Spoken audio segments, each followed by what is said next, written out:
Liderança e mentoria. A gente falou sobre a questão do discipulado, a gente falou sobre o treinamento e agora a gente está indo para a mentoria. Naquela questão da gente trabalhar liderança e discipulado, tem a ver com o fato de você olhar para aquela pessoa que está ali fora e ver nela um potencial. Por exemplo, às vezes aquela pessoa ali, ela é um novo crente, mas é uma pessoa que você identifica nela talento, habilidade, ela tem uma bagagem de alguma coisa que pode ajudar, certo? E aí o que acontece? Você já vai colando com ela e de certa forma apresentando coisas que podem despertar a paixão nela, né? É como se assim, às vezes a pessoa ela nem acha que ela poderia fazer aquilo, mas lembra quando Jesus olha os caras e fala o quê? Olha, vem, segue, né? Eu vou fazer de você isso, aquilo, outro, tal. Então aquela questão de você não olhar a pessoa como ela é, mas naquilo que ela pode vir a ser, certo? E quando chega na parte da liderança de líderes, já é naquela questão, enquanto um está no quadro de liderado, de membro de equipe, no nível de líderes, você já está pegando aquele camarada que trabalha liderando mulheres, liderando homens, liderando criança e tudo tal, e assim, tentar trazer esse cara para a visão maior da igreja, porque a tendência da gente é olhar muito para o nosso arraial. Então, muitas vezes, a líder das mulheres, ela vai pensar no trabalho das mulheres. O líder dos homens, o jovem, não, pastor, a gente tem que fazer isso, fazer aquilo outro, cara, mas tem as vozinhas. Não, a gente tem que romper com as tradições. Peraí, meu filho, a igreja não é só você, entendeu? Ou então, os velhos com a música do tempo do ronca. Meu irmão, a igreja não é só você, seu neto também é membro da igreja. Então, assim, a gente, muitas vezes, vai precisar lidar na liderança com essas questões. A igreja é todo mundo, a igreja não é só você, a igreja não é só você, a igreja não é só eu, a igreja é todo mundo, a igreja não é só o seu ministério, não é só o meu ministério, não é só o seu, é de todos nós. E a tendência é o quê? As facções. Por quê? Por causa, né, da facção de costura, né? Melhorou? Então aí acontece as divisões que surgem. Por quê? Por causa dos interesses particulares. E aí o líder, a não ser quando assim, se o líder ele quer monopolizar, controlar, manipular, para ele é bom mesmo que o povo se divida, né? Porque aí o povo se divide e ele vai fazendo as panelinhas dele, fazendo os esquemas. Mas agora, se o líder quer caminhar com todo mundo, ele vai querer o quê? Unir os diferentes. Sim. Vai falar alguma coisa? Oferecendo, tá? Eu vou aceitar, claro. Ou foi só de educação? Se for de educação, não, então servido, não, obrigado. Aí, se na volta puder trazer um copo d'água, tá bom? Eu não sabia que a gente tinha feito por educação. E tá assim, aqui, ó. Aí, então, a respeito disso, né, é importante a gente ter essa compreensão de que liderar o líder é muito mais complicado, até porque o líder ele acha que faria melhor do que você em algumas situações. Então você conseguir convencê-lo é mais difícil, e às vezes esse líder ele ainda não lidera nada, mas ele já tem aquela propensão, e aí é nessa hora que assim, ou você fica preocupado com ele e começa a ficar dificultando a vida dele, né? Porque esse cara aí vai me trazer problema. Ou você aproveita que esse cara tem uma vocação para liderança e traz ele para o teu lado. Aí é nessa hora que assim, há líderes e líderes, né? Porque nem sempre a gente consegue isso e nem sempre a gente enxerga isso também. É mais fácil dizer que o camarada quer bater de frente contigo do que acreditar que de repente ele está vendo o que você não está vendo e que, opa, valeu. E ele vê, e você vê o seguinte, que esse cara do teu lado vai ser uma potência, né? É questão de você olhar para a coisa para o copo meio cheio em vez de olhar meio vazio. Nesse caso aqui, onde a gente faz um trabalho de mentoria, já é um outro nível. O que acontece? Você já discipulou o cara que veio de fora, você já treinou o cara da equipe para assumir liderança, e agora você já tem aquele papo, né? Aquela troca de ideia, aquele cafezinho no shopping, né? Aquela troca, né? de informação, aquele bate-papo sobre os rumos que você quer dar ou para a sua igreja, para o seu ministério e assim por diante, porque o cara está no outro nível. Por exemplo, todo mundo acha o seguinte: o pastor tinha que compartilhar as coisas comigo. Só que às vezes você não percebe, mas você não é uma pessoa de confiança para isso, ou você ainda não tem estrutura para o caldo que ele vai entornar em cima de você. Por exemplo, não vou muito longe. Tem situações que às vezes o pastor gostaria de compartilhar com os diáconos da igreja, mas se às vezes numa reunião de liderança o diácono faz fofoca, ele vai contar o adultério de alguém? Irmão, vamos ajudar, né, o irmão fulano, que a esposa dele já saiu com um açougueiro, verdureiro, com padeiro. Pô, o cara conta para os outros, reunião de liderança, tu vai conversar um negócio desse? Tu taca fogo na igreja. Se bobear, Deus que me perdoe, tem até tiro. Não, vai. Crente pega, Gracilene. Vai que é ruim, vai que, né? Ainda mais agora quando tá ok aí, vai lá. Então, em relação a isso, eu não sei se dá para perceber, aí você precisa, né? Assim, você precisa de gente, né? Para estar do teu lado, para você dividir o fardo. Só que não pode ser qualquer um, tem que ser alguém de confiança. Eu sou do raciocínio que é bom você fazer teste. Joga o negócio. Se tu vê que aquele negocinho espalhou, tu fala assim: opa, eu só falei com A, B e C, então foi um dos três. Aí tu continua. Aí tu escolhe um, joga um negócio, escolhe outro, joga outro negócio. O que vazar, você, epa, ou esse povo aqui tá em linha direta com Deus e conversa com o anjo Gabriel no café da manhã, ou fulano de tal vazou. Aí tu já fica de olho. Agora, por exemplo, aí é engraçado que mas ele tinha que dividir com a gente. Não. Quando eu dividi com você isso, você fez isso. Quando eu dividi aquilo, você fez aquilo. Então não dá. Então é melhor eu levar o fardo sozinho até aparecer alguém de confiança, do que eu compartilhar isso com alguém que não é de confiança, porque você na liderança, infelizmente a gente na igreja tem muita coisa com cargo, mas o teu negócio é gente. Então é como, por exemplo, imagina, se você trabalha com mensageiras do rei, você não é líder de organização, você cuida de meninas na flor da idade. Sabe lá o que essas meninas estão passando na rua, em casa, na escola, no bairro, entende? Então, ou seja, você não, eu sou líder de mensageira há 20 anos, tá bom. A pergunta que se faz é: você cuida dessas meninas ou você adora um cargo? Essa é a questão.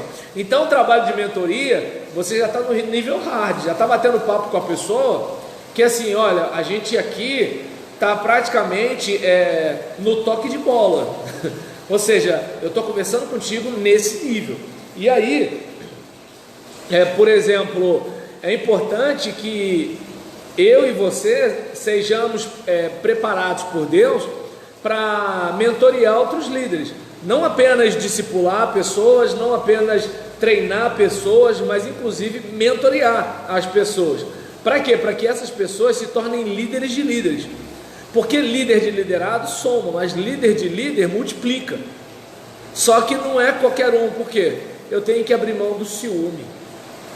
É aquele caso, por exemplo, eu saio para pregar fora e deixo uma pessoa no meu lugar para pregar. Aí alguém diz assim: mas pastor, foi muito boa, muito acertada a sua decisão. Porque olha, quando o Robson Leandro pregou, mas o céu desceu. E aí nisso eu fico alegre por eu ter designado o Robson Leandro, ou eu fico triste, enciumado porque a estrela dele brilhou? Deu para entender? Não é uma coisa fácil. Então você tem que fazer todo um trabalho interno, né, do tipo assim: eu estou com ciúme, e eu vou tratar esse ciúme.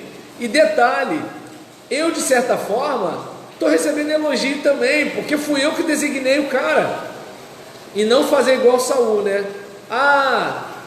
Saul matou milhares, Davi matou, ai meu Deus do céu, ai meu Deus, isso, centenas ou dezenas? Centenas de milhares, né? Então o que acontece? Em vez de eu ficar assim, pô, legal, eu alcei Davi, ou seja, toda a glória que Davi recebeu, eu também recebo. Por quê? Porque eu tenho parte nesse negócio, né?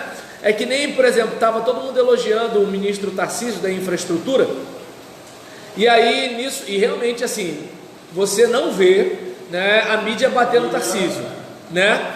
E aí nisso, embora tem gente até que tenta fustigar com o negócio ideológico, político e tudo, e ele sai, meu partido é o Brasil, e não sei o que, e tal, não quero saber de política. E uma frase que eu gostei que ele falou é o seguinte: quem era eu antes do presidente Bolsonaro? Ou seja, ele tem sido uma máquina, mas ele deixa muito claro que assim, todas essas realizações que ele está fazendo, ele só está fazendo porque o presidente confiou o cargo a ele. Então, se você como líder tiver essa ideia de que assim, caramba, o cara está crescendo, é natural sentir um ciúme, é natural você ficar assim, poxa, ninguém nunca falou isso de mim. Isso pode acontecer, somos seres humanos. O que a gente não pode deixar é isso atrapalhar o nosso próprio crescimento como líder, né? Porque, vamos lá, a tua grandeza não é em liderar uma equipe, não é em você liderar pessoas, mas é em você liderar líderes de pessoas, liderar líderes de equipe. São cabeças mais pensantes, são pessoas mais críticas, são pessoas que você manda, elas dão feedback mesmo sem você pedir. Então assim, e você pode muito bem fazer o quê? Começar a cortar as asas dessas pessoas, e essas pessoas ficarem, né, conformadas com a sua posição, e a igreja faz o quê? Fica estagnada. Aí você fala assim, eu estou feliz porque ninguém bate de frente comigo. Tá, mas em compensação a igreja não sai daquele estado. Então, ainda tem isso, porque o que acontece? Se o pessoal percebe, peraí, a visão do meu pastor está curta, e ele não está pegando as melhores ideias, ele só está pegando a ideia dele, o que a pessoa faz? Vou cantar em outra freguesia, porque tem gente querendo o meu talento, né? Até porque do jeito que está cheio de gente mocorongo por aí, preguiçoso, que pastor que vê uma pessoa capaz e fala assim, vem para cá? Tá dando para entender? Não é que eu seja capaz não, mas quando eu estava sem igreja, quase que eu fui trabalhar lá na igreja dele. Ele ficou assim, pô, vem pra cá, cara, aí ó, tá vendo? Vem pra, tô falando sério. Então, né, não é que eu seja alguma coisa, mas assim, pô, isso é legal, entende? Agora, imagina se eu tô na minha igreja, né, enquanto tem um que fala assim, poxa, você teria um lugar aqui no time. Aí o meu fica assim, você, sempre você, a tendência é o quê? Eu ir para lá. Entendeu como é que é o negócio? Então, assim, é importante a gente ter isso em mente, né? Aquela coisa de assim, olha, Deus quer que eu prepare líderes, e Deus quer que eu prepare líderes de líderes. Só que para isso acontecer, eu tenho que amadurecer como pessoa, eu tenho que me desenvolver. E aí, a gente, por exemplo, falou lá atrás, né, do discipulado, do treinamento, e está falando aqui da mentoria. E nessa situação, por exemplo, vamos pegar como se você tivesse com um pássaro na mão, né? No discipulado você está com a mão fechada, né? Conduzindo o cara, porque assim, ele é barro fresco, ele não sabe nada de nada, né? No treinamento, né, você já está abrindo a mão, mas sempre ali, opa, isso aí não, cuidado, não sei o que lá, como conselheiro. No outro você já abriu a mão geral e ele vai e volta para vocês conversarem, né? Então ele presta qual, fiz isso, fiz aquilo e tal. Cara, você podia evitar isso aqui, pô, isso aqui ficou bacana. Olha, a primeira vez não ficou muito legal não, mas a segunda tá maneiro. Aí nessa situação, né, ou seja, vai chegar uma hora que o cara tá no mesmo nível que você. Ah, mas aí eu não lidero mais ele. Lidera, porque ele tem respeito. Ele até sabe mais do que você, mas te respeita. Ele até tem mais capacidade que você, mas te respeita. Então, em vez dele ser um camarada que vai ser um entrave, ele é o seu aliado. Até chegar o momento, né, que Deus vai mandar ele para outro lugar. Mas assim, até aquele momento, ele é aquele cara que é o seguinte: poxa, é o líder que eu pedi a Deus, entende? Tá dando para entender? Exatamente. Onde eu não puder ir, fulano vai, né? E aí, em relação à questão da mentoria, é um processo de relacionamento em que o mentor, ele ajuda o mentoriado a alcançar o potencial dele, porque às vezes a pessoa não está percebendo o próprio potencial. A mentoria, ela é uma experiência de relacionamento onde eu capacito a outra pessoa compartilhando os recursos que Deus me deu. E nesse processo de relacionamento, a gente vai transferindo experiência. É aquele caso, às vezes, o seminarista que está ali do meu lado, ele sabe tudo de teologia, ele sabe tudo de hermenêutica, de exegese, ele é muito melhor do que eu em grego e hebraico. Só que ele ainda não encarou uma reunião de liderança. Ele ainda, por exemplo, não sabe aquela situação do cara ser contra você, e por ele ser contra você, rejeitar qualquer coisa que você trouxer. Ele acha que é só você apresentar uma coisa boa que o cara vai abraçar. Ele não consegue perceber que tem gente que, por antipatia a você pode apresentar uma ideia boa, mas ele vai dizer que a ideia é ruim, né? É nessa hora que muitas vezes, eu já fiz isso algumas vezes, assim, de compartilhar a minha visão com algumas pessoas, e aí na hora da reunião, só para testar para ver se era implicância ou não da pessoa. E aí, quando, por exemplo, eu apresentei, a pessoa já veio. Quando ela veio, a outra, não, mas a ideia é boa.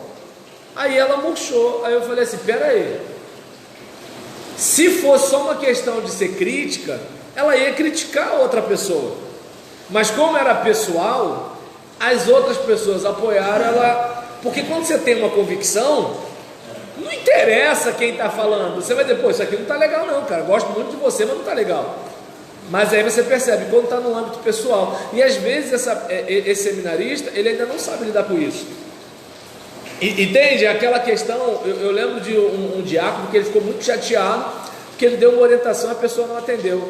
Falei, cara, eu passo por isso direto, velho. Mas ele não estava acostumado com isso. Ele estava até acostumado a questionar minhas orientações. Agora, ele calçar o meu sapato, aí doeu. Então, às vezes, assim, a experiência, ela faz o quê? Ela facilita a capacitação.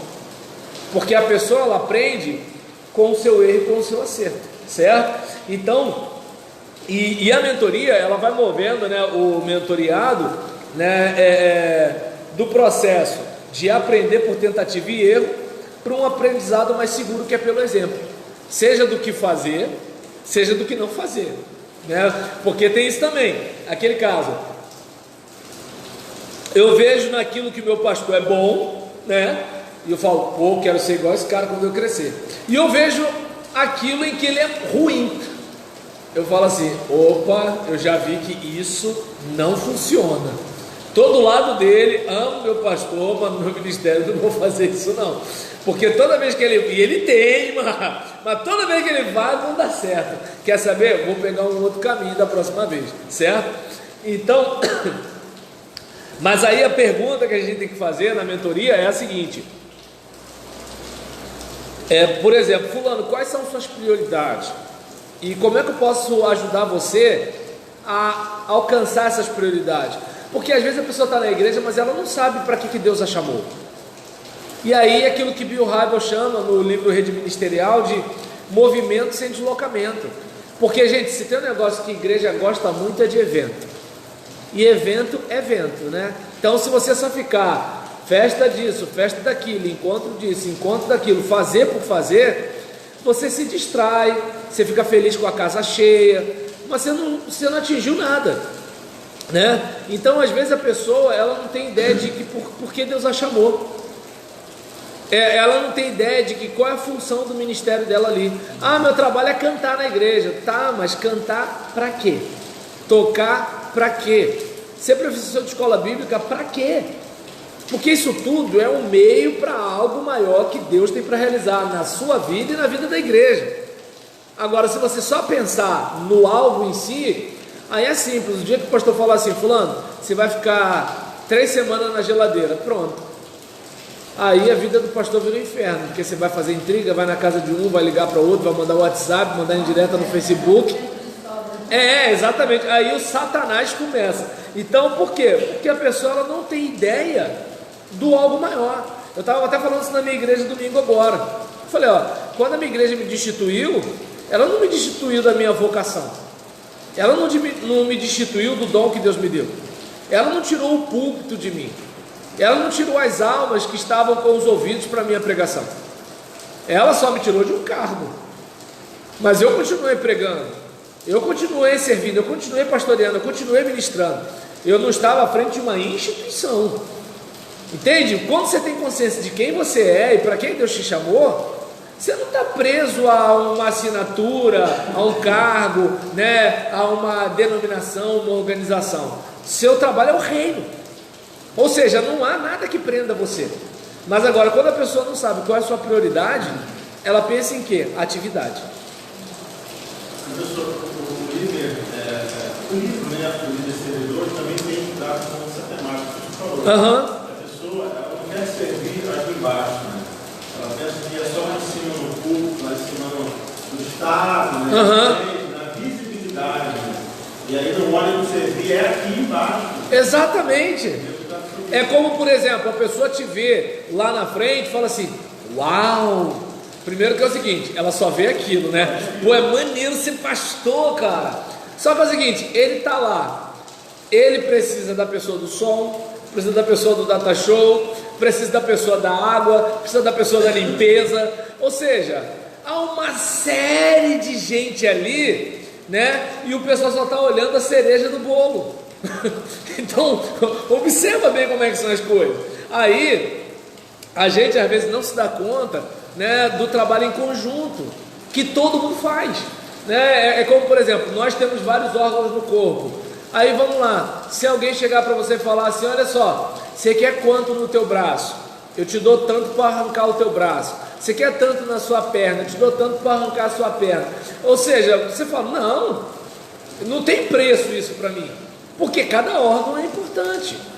Agora, por exemplo, quando a pessoa não tem consciência, ela acha, importante é só a cabeça. Tá, então tá legal, tira tudo para ver se você continua vivo. É mais ou menos por aí, né? Então, de acordo com Números 27, do versículo 15 a 20, a gente encontra... Eu ia fazer exatamente, eu disse deixa até agora. Não, tranquilo, mas fala então. Pode continuar com a pergunta se não deixa. Então tá legal. Disse o Senhor a Moisés: toma Josué, filho de Nun, homem que há o Espírito, e impõe-lhe as mãos. Põe sobre ele da tua autoridade, para que lhe obedeça toda a congregação dos filhos de Israel. E eu ia continuar para o próximo texto, mas fala aí. Esse texto, no 27, essa parte aí, Moisés ele designa, ele olha ao Senhor, e dá a direção para ele, para designar Josué. Mas aí ele coloca Josué, depois que assume, diante de algumas batalhas, né, diante de algumas situações, para dar a Josué. Vai soltando ele, né? Então, no caso, foi uma mentoria. E sem falar a questão de põe sobre ele a tua autoridade. Talvez alguém pode pensar só na questão de botou a mão sobre a cabeça dele, deu um sopro, fez alguma coisa, mas tem muito a ver com o que é o seguinte, vai lá e fala com Josué, resolve com Josué, o que Josué decidir, está decidido, eu confio nele. Mas Josué, desde que com Josué eu me entendo, faz o que ele falou, por favor. Ou seja, de você transferir o seguinte, dar empoderamento para aquela pessoa. Porque se tem um negócio que é complicado, eu não sei você, é o líder falar para mim: Roberlan, dá esse comando. Aí eu dou esse comando. Aí a Natália chega para o meu líder e fala assim: o Roberlan, ele falou isso, mas não tá legal não. Não, tudo bem, depois eu converso com ele. Então, como é que você vai fazer? Assim, então tá bom, vai lá e faz desse jeito. Aí eu: Natália, não foi isso que eu falei não. Eu já falei com o pastor. O pastor já disse que é para fazer assim, assim e assim. Pô, cara, não sei vocês, mas para mim é como se eu recebesse uma facada no coração. Não estou dizendo que a minha ordem era mais inteligente, eu só estou dizendo que pelo menos um zap. Roberlan, olha só, a Natália falou comigo isso, isso e isso, e realmente, Roberlan, a palavra dela tem muito mais bom senso do que o que você falou. Faz o seguinte, bate um papo com ela, nem diz que eu conversei isso contigo, mas bate um papo com ela sobre o assunto. Aí beleza, aí eu chego, Natália, tem como a gente tomar um café? Tá entendendo? Tu tá em casa, vou dar um pulo aí. Ou então, pô, passa aqui na igreja. Ou então, assim, pô, tu tá onde? Ah, é que hora que você almoça? Pô, vou lá, vamos lá no shopping pra gente trocar uma ideia. Aí nisso eu converso com ela. O que fica parecendo? Que eu bati o papo com ela, e não que o pastor foi pá, entendeu? Com tanta coisa na igreja para resolver, ela não contou tudo, porque não conta, ela não contou tudo, entendeu? Ele não está a par de tudo, ele está a par do geral, mas do específico ele não está, né? Às vezes a Rádio Tamanco está com mais informação do que o pastor, e aí o que acontece? E aí, por exemplo, nessa situação, qual seria a melhor decisão? Pegar a informação de um lado, pegar a informação do outro, tentar cortar os exageros de um lado, tentar cortar os exageros do outro, porque todo fato tem versões, né? E aí, assim, fazer uma análise o mais acurada possível, ainda assim não vai ser perfeita, né? Mas assim, não desautorizar o Roberlan. E aí, falei de Moisés e Josué, Elias com Eliseu, né? Se a gente for olhar segundo livro dos Reis, capítulo 2, versículo 9, havendo eles passado, Elias disse a Eliseu: pede-me o que quiseres que eu te faça antes que seja tomado de ti. Disse Eliseu: peço-te que me toque por herança porção dobrada do teu espírito, que era a herança do primogênito, né? Não é que ele seria mais poderoso que Elias. Jesus com os discípulos, então designou os 12 para estarem com ele, para os enviarem a pregar. Marcos capítulo 3, versículo 14. Barnabé com Paulo, mas Barnabé tomando-o consigo levou aos apóstolos. Atos 9, 27 e versículo 25 e 26. E partiu Barnabé para Tarso à procura de Saulo, tendo encontrado, levou-o para Antioquia, e por todo um ano se reuniam naquela igreja e ensinavam numerosa multidão. E Antioquia foram os chamados cristãos. Então percebe a questão, né, de assim, aí você tem Paulo depois com Timóteo, né, e os outros, e aí ele até fala, né, Filipenses 4, 9, peraí, né, Filipenses, e o que também aprendeste, recebeste e ouviste, e viste em mim, isso praticai, e o Deus de paz será convosco, né? E você vai ver, por exemplo, com Timóteo, quando ele fala, o que você aprendeu de mim, né? Que você esteja ensinando a homens fiéis e capazes, para que eles também possam ensinar a outras pessoas. Então você vê que assim, é sempre um passando o bastão para o outro, nada para na própria pessoa. Infelizmente, qual é a parte que a gente esbarra na igreja? É o monopólio, né, o poder da informação. O cara parece que ele fica sentado sobre as informações daquele cargo, e só depois que ele morre, sai da igreja, ou ele cansa, né? Como por exemplo, meio que assim, não quero mais. Aí o pessoal tem que requebrar para poder começar do zero tudo que ele deixou. Ou então, se ele tiver com pinima com o pastor, né, deixa tudo e fica lá de braço cruzado, né, meio que assim, sem mim nada poderes fazer, né? Então é um negócio, pode parecer, é triste, gente, mas assim, sabe, uns negócios que não era para acontecer, entende? E assim, os níveis, né, de mentoria com as suas intensidades. Você tem o esforço concentrado, né? Você está ali direto. Tem o ocasional, que é o conselho, né? Quando necessário. E tem aquele nível de mentoria mais passiva, né? uma vida do passado ou presente. Então, tem gente que você mentoreia sem saber, por causa de um livro que você escreveu, uma aula que você deu, um vídeo que você fez, uma pregação que você pregou e assim vai. Tem situações que a pessoa te procura, né, para ter um bizu. E tem aquela situação que é você que está ali, naquele intensivo ali, né, preparando o cara para a elite da liderança da igreja, né? E nesse caso você pode pensar em alguns mentores que você já teve na vida. Em alguns casos o cara nem sabe que você é o mentor, né? Eu já fui muito influenciado por escritores, professores e pastores, e eles nem souberam que eles eram meus mentores. Porque se eu falasse assim, você pode ser meu mentor? Ele já vai pensar em agenda, não tem tempo, não vai dar. Então o que eu faço? Mando um e-mail, mando um zap, ligo, peço dica. E nessa brincadeira ele está me mentoreando, mas não sabe. Porque se eu falar assim, você quer ser o meu mentor? Cara, olha, está maior dificuldade, tem lá um trabalho que a gente está implantando com a igreja, tem a compra de terreno, tem a obra, então vamos botar um elevador lá na igreja, aí pronto, já era. Agora, você fez aquilo, bem, meu jovem, se couber uma orientação, aí pronto, tranquilo, de boa, né? Então, a questão, né, de assim, a importância de nós termos pessoas chaves na nossa vida e que essas pessoas nos ajudem a alcançar as nossas prioridades, a nossa visão, e que a gente possa estar tendo isso também em relação a outras pessoas. É claro que assim, não tem como você ter mentores ideais, um cara completo que vai te mentorear em tudo. Tem aquele cara que ele é o cara na oração, tem aquele que é o cara na gestão, tem aquele que é o cara na pregação, tem aquele, né, que é o cara na liderança, tem aquele que é o cara para lidar com sambalate, entendeu? Só que dificilmente você vai ter um cara que seja um cara em tudo isso. Então você pode colar com eles e pegar, né, algumas dicas, algumas coisas do tipo e assim por diante. E aí a questão é você identificar as áreas específicas em que você sabe que precisa aumentar o seu nível. Porque às vezes você é muito bom numa coisa, mas não é na outra. Normal, né?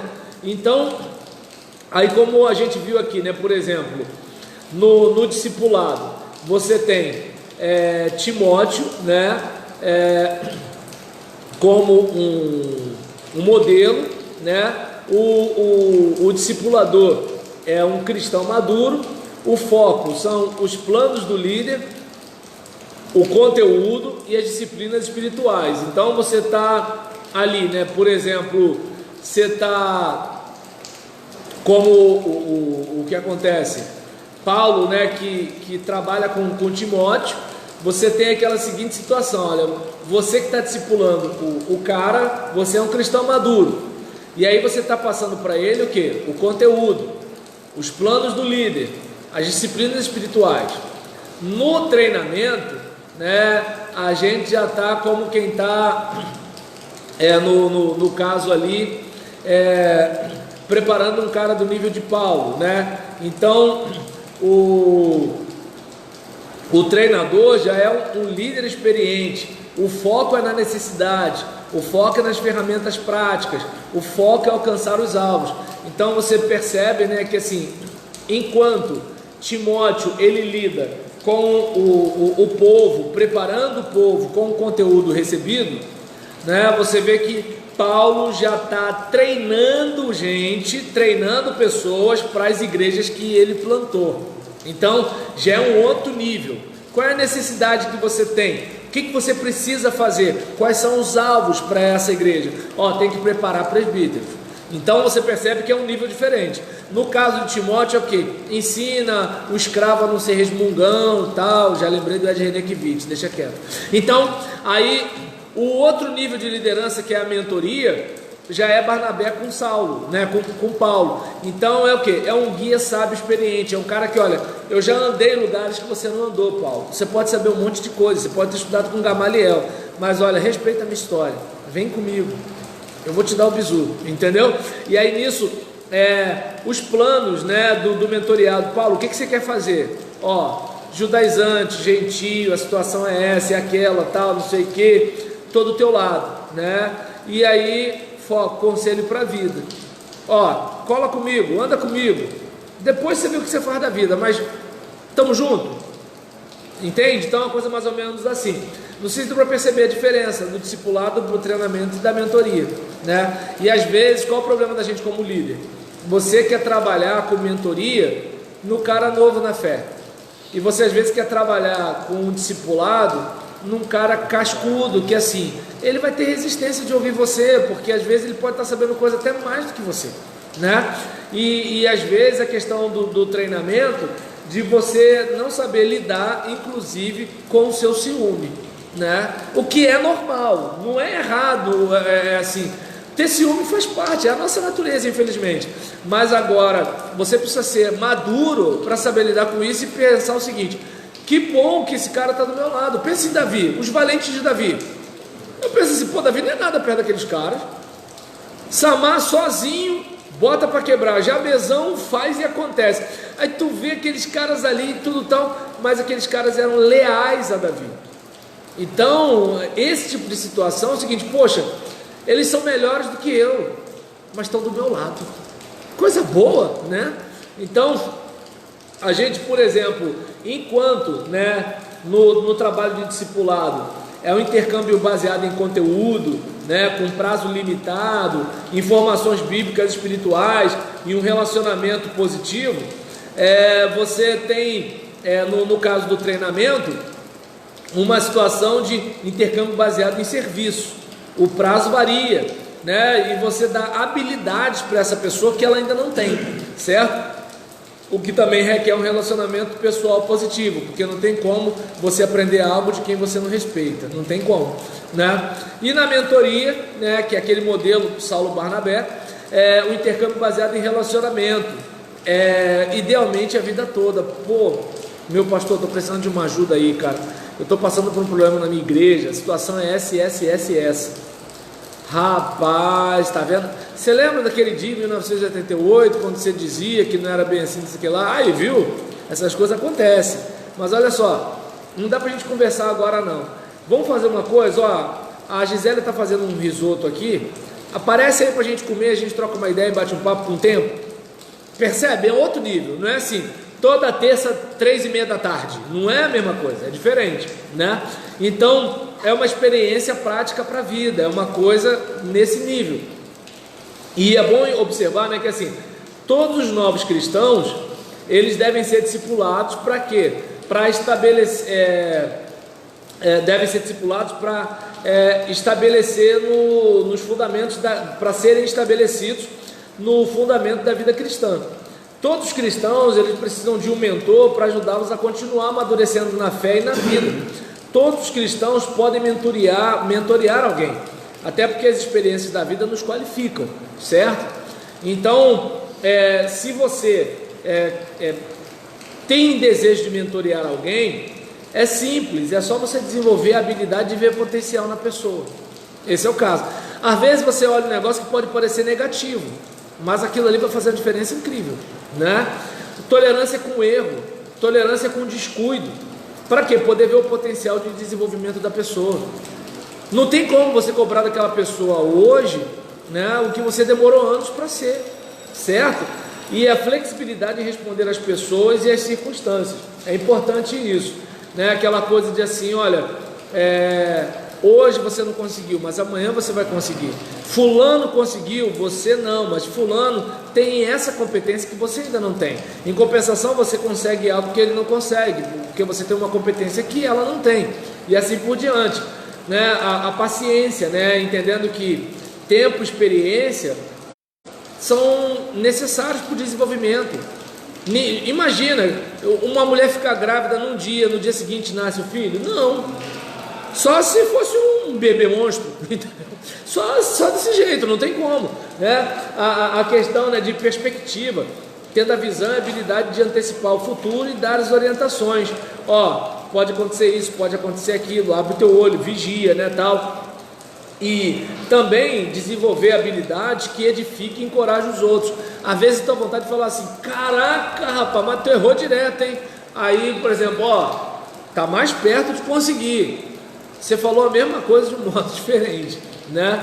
Então, que você possa orar, né, e fazer algumas perguntas para a pessoa, né? Quais são as suas prioridades e como é que eu posso ajudar, né? E assim, e você começar a se encontrar como um mentor de alguém.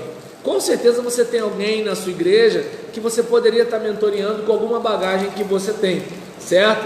Então, aí pensa em pelo menos 3 pessoas na sua igreja e assim, você não precisa falar assim, olha, a partir de hoje eu vou ser o seu mentor. Primeiro que a pessoa vai olhar e falar assim, tá se achando, hein? Tá dando para entender? Não precisa pegar esse caminho, entende? A gente pode influenciar até o líder da gente, até o pastor da gente, sem necessariamente dizer o seguinte, faz isso. Você precisa, entende? Você simplesmente viu algo que a pessoa não viu. É como, por exemplo, vou pegar uma coisa simples. Minha primeira reunião com os diáconos da diretoria da minha igreja foi o que, gente? Eu tenho um monte de ideia, só que vocês têm um chão de fábrica. Vocês conhecem a igreja, vocês conhecem a membresia, vocês conhecem o bairro. Então, não tem como eu avançar com habilidade sem a ajuda de vocês. Porque eu vou conseguir? Claro, Deus vai me ajudar, mas agora, com a ajuda deles, eu consigo mais rápido e com mais eficiência, entendeu? Então, por exemplo, eu sou o pastor, tá bom, mas tem coisas em que eu sou ignorante, tem áreas que eu não domino. Eu, por exemplo, moro em Caxias, pastoreava em São João de Meriti e agora estou em Belford Roxo. Eu mal sei andar pelo bairro. Então percebe? Ou seja, ninguém sabe tudo que não precisa aprender e ninguém sabe tão pouco que não possa ensinar, entende? É uma coisa mais ou menos assim. Então, e se você está buscando um mentor, claro, ore, porque você vai confiar seu coração a alguém, dependendo de quem é a pessoa, tu pode se dar mal, né? Pedindo que Deus leve você a pessoa, né, que quer mentorear você, ou que você escolheu para ser seu mentor, formalmente ou não. Fala com essa pessoa sobre esse processo, encontre-se, peça conselho sobre as suas prioridades e peça que Deus, né, confirme a pessoa, ou então você procure um outro mentor, né? Até porque se você pudesse ter qualquer mentor no mundo, que pessoa você pediria, né? Eu, por exemplo, se eu pudesse, eu buscaria consultoria com John Maxwell. Para mim, eu acho assim, um dos grandes líderes, né, desse tempo. Só que, por exemplo, ele desconhece a realidade brasileira, entende? Então, por exemplo, na realidade brasileira, eu escolheria o Ebenezer Bittencourt do Haggai.